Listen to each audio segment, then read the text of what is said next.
Tamil news நேயர்களுக்கு அன்பு வணக்கம். இன்றைய நேர்காணலில் நம்மோடு இணைந்திருக்கும் சிறப்பு விருந்தினர் மருத்துவர் மற்றும் அரசியல் விமர்சகர் டாக்டர் காந்தராஜ் சார். சார் வணக்கம்.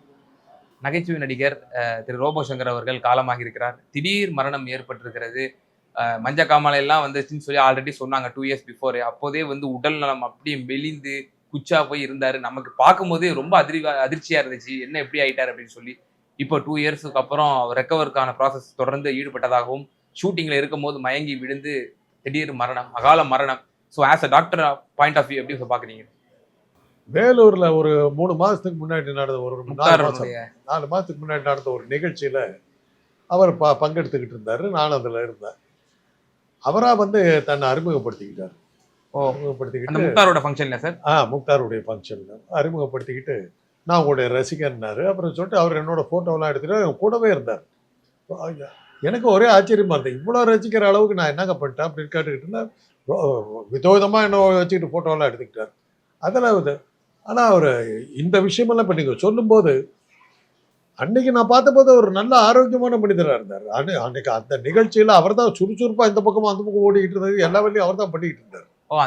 அந்த அளவுக்கு ஒரு அவ்வளோ சுறுசுறுப்பாக இருந்த ஒரு மனிதர் தடால்னு இறந்து போயிட்டாருங்கிறது கேட்கும்போது கொஞ்சம் ஒரே நாள் பழக்கமாக இருந்தால் கூட கொஞ்சம் அதிர்ச்சியாக இருந்தது. அப்புறம் அவரை பற்றி தகவல்கள்லாம் இப்போ நீங்கள் சொல்கிறத கேட்கும்போது பார்த்தாக்கா ஒரு உணவு கட்டுப்பாடு அவர்கிட்ட இல்லாமல் இருந்திருக்குதுங்கிறது தெரியுது. அந்த உணவு கட்டுப்பாட்டில் இந்த கோளாறு தான் இந்த மரணத்துக்கு காரணமாக இருக்கும். நிறைய குடிப்பார்னு சொல்கிறீங்க, ஏற்கனவே அந்த மாதிரி படுத்தார்னு சொல்கிறீங்க, லிவர் ஃபெயிலியர் தான் இறந்தாருன்றாங்க. அதுக்கு காரணம் அந்த குடியில் லிவர் ஃபெயிலியர் ஆச்சுன்னா ரெக்கவர் ஆகுறது ரொம்ப கஷ்டம். ரொம்ப கஷ்டம். அதுல ஜாண்டிஸ் வர, ஜாண்டிஸ்ங்கிறது அறிகுறி தான். ஜாண்டிஸ் வந்தாலே லிவர் சொல்லிடுது, அப்பா நான் வேலையை நிறுத்த போறேன் ஜாக்கிரதை அப்படின்னு. அதான் அர்த்தம். அது ஜாண்டிஸ்ல 3 வகை இருக்குது.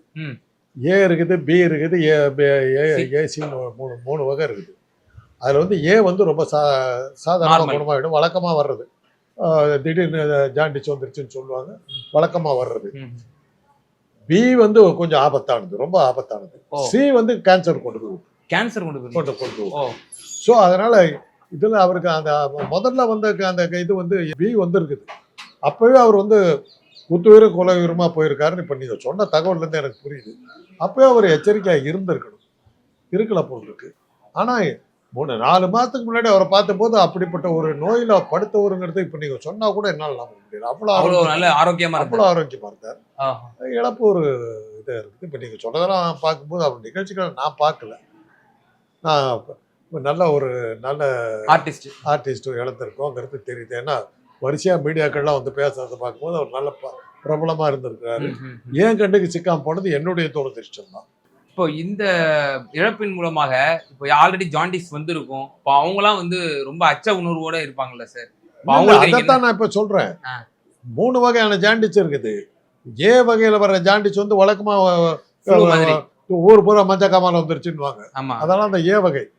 அது தானாவே சரியா போடும். 15 நாள் அதே சரியா போடும், ஒண்ணுமே இருக்காது. அது லிவர்ல பாதிப்பு ஏற்படுது. லிவர் தான். ஆனா அந்த லிவர் அந்த வைரஸுடைய வீரியம் கொஞ்சம் குறைச்சல். எல்லாமே வைரஸ் தான். A virus, B virus, C virus, AC virus, இந்த எல்லாமே வைரஸ் தான். அது அண்ணன் தம்பிங்க. இல்லை அண்ணன் ஏ வைரஸ் அண்ணன் கொஞ்சம் வீக்கானவர், அவ்வளோ வேகமானவர் இல்லை. பி கொஞ்சம் கடுமையானவர், சி ரொம்ப கடுமையானவர். அதனால் அது புற்றுநோய் வரலாம் கொண்டு போய் விட்டுரும். அந்த ஏ வகை தான் காற்றுல பரவுறது, தண்ணியில் பரவுறதெல்லாம் அதில் தான் வரும். அதில் வரும். அதனால் அது கொஞ்சம் கடுமையான ஒரு இது.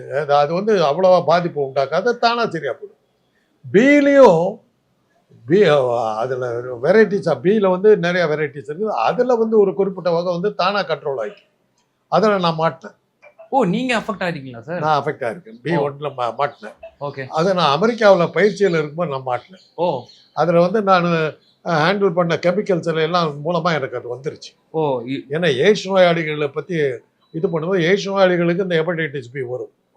அது அந்த ரத்தத்தையெல்லாம் ஹேண்டில் பண்ணிட்டு இருக்கும்போது நான் மாட்டிட்டேன். மாட்டிட்டதில் தடுமாறி போயிடுவாங்கிற நிலைமையில தான் பேசினாங்க. அந்த அளவுக்கு சிவியரா வந்தது. கேலம்போஸ்னு ஒரு பெரிய உலக புகழ்பெற்ற டாக்டர் தான் பார்த்தாரு. அவர் என்ன சொன்னார், நீ வந்து பயிற்சியை டிஸ்கண்டினியூ பண்ணிட்டு நீ போயிட அப்படின்ட்டார். ஊருக்கே போயிடுன்ட்டார். ஓகே. அந்த அளவுக்கு தான் சொல்லிட்டார். அப்போ வந்து நான் கிளம்புறதுக்கு ரெடி ஆகிட்டேன். அதுக்குள்ளார என்ன சொன்னாங்க, என் ஃப்ரெண்ட்ஸ் என்ன சொன்னாங்க, ஐயா அதை பார்க்கலாம், நீ எங்கள் வீட்டில் நாங்கள் பார்த்துக்குறோம் அப்படின்னு சொல்லிட்டு என் மனைவியை வரவழைச்சிட்டாங்க. அவங்க வந்துட்டாங்க. பக்கத்தில் இருந்து அவங்களும் பார்த்துக்கிட்டாங்க. நான் நண்பர்கள்லாம் சேர்ந்து பராமரித்து இது பண்ணிட்டாங்க. நான் சரியாயிட்டேன். சரியாயிட்டு நான் மறுபடியும் பயிற்சிக்கு போயிட்டேன். இது எனக்கு ஏற்பட்ட இது. அது 15வது நாளில் எனக்கு சரியாக போயிடுச்சு. 15 டேஸ்ல கியூர் ஆயிடுச்சு. 15 டேஸில் க்யூர் ஆயிடுச்சு. அதனால் ஜாண்டிஸ் வர்றவங்களாம் செத்து போகணுங்கிற அவசியம் இல்லை. ஆனால் குடிபோதையில் வர்ற இந்த ஜாண்டிஸில், அந்த லிவர் ஃபெயிலியரில் லிவரே முழுக்க கெட்டு போடும். ஓ. இதில் இந்த வைரஸை நீங்கள் அழிச்சிங்கன்னா லிவரை விட்டு அது போயிடுச்சுன்னா லிவர் தப்பிச்சுக்கும். இதில் வைரஸ் இல்லை, லிவரே கெட்டு போயிடுது. ஓகே. அந்த உறுப்பே கெட்டு போயிடுது. ஒரு பூச்சி வந்ததுன்னா அந்த பூச்சை நம்ம கொண்டோம்னா அந்த உறுப்பு தப்பிச்சுக்கும். இதில் பூச்சி இல்லை, லிவரே அந்த உறுப்பே கெட்டு போகிறதுனால காப்பாற்றுறது ரொம்ப கடினம். அதனால தான் குடிக்கும்போது நம்ம சொல்கிறோம், ஜாக்கிரதையாக இருக்கணும். அளவோடு குடித்தா எதுவுமே இருக்கலாம், அளவுக்கு மீறினாக்கா அமிர்தமும் நஞ்சுன்னு சொல்கிறாங்க. அதை புரிஞ்சுக்கிட்டு இருக்கணும். இவங்க என்ன கஷ்டம் இருந்ததோ, என்ன இதுக்காக அவர் பழகினாரோ என்ன தெரியாது. அடிக்டா இருந்தாரு, அவர் சிறு இளமை பருவத்திலே அடிக்டா இருந்தாரு அப்படின்ற மாதிரி. அதாவது அந்த மாதிரி காரணங்கள் இருக்கும். அது இப்போ ஏ பி இன்னொரு சில 3 வகை சொன்னீங்களே சார். இப்போ அந்த ஜாண்டிஸ் வந்தவங்க அதன் பிறகு வந்து மது பழக்கத்தை முற்றிலுமா அவங்க தவிர்க்கணுமா? தவிர்க்கிறது நல்லது. இல்ல, ஏன்னா ஜாண்டிஸ் வந்த பிறகு அடிக்ட் ஆகக்கூடாது. இப்ப நான் இருக்கிறேன், எனக்கு சாகரவர்கள் நான் போயிட்டேன், போயிட்டு வந்து தப்பிச்சுட்டேன். தப்பிச்சு வந்ததுக்கு பிறகு நான் எப்பெல்லாம் கிடைச்சதோ நான் குடிச்சுக்கிட்டு தான் இருக்கேன். இப்பவும் குடிச்சுக்கிட்டு தான் இருக்கேன். இப்போமா? ஆமா. இது நடந்து எனக்கு வந்து 80களில் வந்தது எனக்கு அந்த ஜாண்டிஸ். ஓகே. 80ஸ்ல அந்த அளவு அப்போ அந்த மருந்தெல்லாம் இருந்துச்சா சார் 80ஸ்ல? ஆங்கில மருத்துவம் வந்து லிவர் ஃபெயிலியர், லிவர் பொறுத்தவரையிலும் ஆங்கில மருத்துவம் அலோபதி கொஞ்சம் தகராறு தான். எங்களுக்கு அவ்வளோ சாமர்த்தியம் கிடையாது. ஓகே. அந்த கேலம்போஸ்ங்கிற அந்த உலக புகழ்பெற்ற அந்த நிபுணர் ரெஸ்டட் அப்படின்ட்டார். ட்ரீட் பண்றதுக்கு ஒன்றும் இல்லை. அமெரிக்காவிலேயே பெருசா இல்லை ட்ரீட்மெண்ட். அதாவது தலை சிறந்த ஆராய்ச்சி நிறுவனத்தில் நான் ஒர்க் பண்ணிட்டு இருக்கிறேன். சென்டர் ஃபார் டிசீஸ் கண்ட்ரோல்ல இருக்கிறேன். உலகத்தினுடைய தலை சிறந்த வைரஸுக்கான ஆராய்ச்சி நிறுவனத்தில் தான் நான் வேலை பார்த்துட்டு இருக்கேன். அங்கதான் நான் மாட்டுறேன். பேசாம இருட்டாங்க. அவர் சொல்லிட்டாரு. அப்புறம் தான் என் நண்பர்கள் வந்து கூட்டிட்டு போய் வீட்டில் கொண்டு போய் வச்சுக்கிட்டாங்க. நம்ம ஊர் வைத்தியத்தை எல்லாம் பண்ணி எல்லாம் பண்ணி சரி பண்ணிட்டாங்க. அது செல்வின்னு என்னுடைய நண்பருடைய மனைவி, டாக்டர் மணி, இவங்க 2 பேரும் கண்ணு கருத்துமா என்னை பார்த்துக்கிட்டு காப்பாற்றிட்டாங்க. என் மனைவியும் வரவழைச்சிட்டாங்க. ஓகே. அவங்களும் வந்து பார்த்துக்கிட்டாங்க. நான் தப்பிச்சிட்டேன். ஓகே. சரியாச்சு. அதனால ஆங்கில மருத்துவம் கொஞ்சம் திணற ஒரு விஷயம் வந்து லிவர் விஷயத்துல தான். மூளையில இருந்து எதை வேணாலும் ஆங்கில மருத்துவம் சமாளிக்கும். ஓகே. இந்த லிவரை பொறுத்தவரைக்கும் ஆங்கில மருத்துவம் நாங்கள்லாம் வந்து கொஞ்சம் கையை பறிச்சிக்கும். இதுக்கு வந்து நீங்க நாட்டு வைத்தியம், சித்த மருத்துவம், ஆயுர்வேதம், யுனானி அவங்கெல்லாம் ஒரு காலத்துல நம்ம ஸ்டார்ட் ஆக்கி, அதாவது ட்ரிப்ளிகேன்ல அவங்க இருக்காங்களா என்னன்னு தெரியல. மஞ்சக்காமால வந்ததுன்னா அவங்க கிட்ட போய் அந்த கஷாயம் ஒன்று கொடுப்பாங்க. கொடுத்தா 2 நாள்ல சரியாயிடும். ஓ, அந்த மாதிரி அந்த அளவுக்கு அவங்க இருந்தாங்க. இன்னைக்கு அவங்க இருக்காங்களா என்னன்னு தெரியல. அன்னைக்கு நாங்க உடனே காமிச்சிருவோம். ஓகே. போயிடணும். 2 நாள் அந்த மஞ்சள் கலர் கண்ணெல்லாம் வெளுத்து இதாகி நல்லா கிளியர் ஆயிடுவாங்க. ஓ, அந்த அளவுக்கு அவங்க செஞ்சுக்கிட்டு இருந்தாங்க. இப்ப அவங்க இருக்கிறதா எனக்கு தெரியல. அது என்ன வைத்தியம் சார்? அது என்னமோ தெரியல. யுனானி சம்பந்தப்பட்டது. அவங்க முஸ்லிம்ஸ், இஸ்லாமியர்கள், அவங்க பண்ணுவாங்க. ஓகே. அப்ப நாங்க கை விடுற கேஸ் எல்லாம் அவங்க சரி பண்ணியிருக்காங்க. அந்த அளவுக்கு. ஓஹோ. அப்படியெல்லாம் இருந்தது. இது இன்னைக்கு அவங்க இல்லைன்னு நினைக்கிறேன். அப்படி ஒருவேளை இருந்திருந்தா அவங்க கிட்ட போய் சாப்பிட்டுருக்கணும். சார், குறிப்பா அவர் வந்து ஜிம் பாடி நல்ல பாடி பில்டரா இருந்திருக்கிறாரு. அவர் வந்து உடம்புல வந்து அந்த சில்வர் பொடி போடுறவர். சில்வருக்கு அந்த பொடி ஒன்று அந்த கலருக்காக தன் உடல்ல வந்து நல்ல பளபளப்பா காட்டுறதுக்காக இதெல்லாம் இருக்குதா தெரியும். ஆமா. ஸோ அந்த சில்வர் பொடி போடுறதுனால அந்த கெமிக்கலோட அஃபெக்டும் வந்து அவருக்கு அஃபெக்ட் ஆகிருக்க கூடும் அப்படின்லாம் சொல்றாங்களே. நான் அவரை 3 மாதத்துக்கு முன்னாடி பார்த்தபோது நல்ல ஆரோக்கியமான மனிதராக தான் பார்த்தேன். நல்ல ஆரோக்கியமா இருந்தாரு. ஓடி ஆடி வேலை செஞ்சது. எல்லாத்த விட அவர் தான் சொல்லுவார். மேடையில் ஏறுறதும் கீழே இறங்குறதும், அந்த கடைச்சிக்கு போறதும் இந்த கடைச்சிக்கு வர்றதும் எல்லா வேலையும் அவர் தான் பார்த்துட்டு இருந்தார். அப்படிதான் வந்து என்னை பிடிச்சி என்னை முன்னாடி இழுத்துக்கிட்டு பின்னாடி 3வது ரோல இருந்தார். நீங்க பின்னாடி இருக்கக்கூடாது, வாங்க. நீங்க யாருங்க?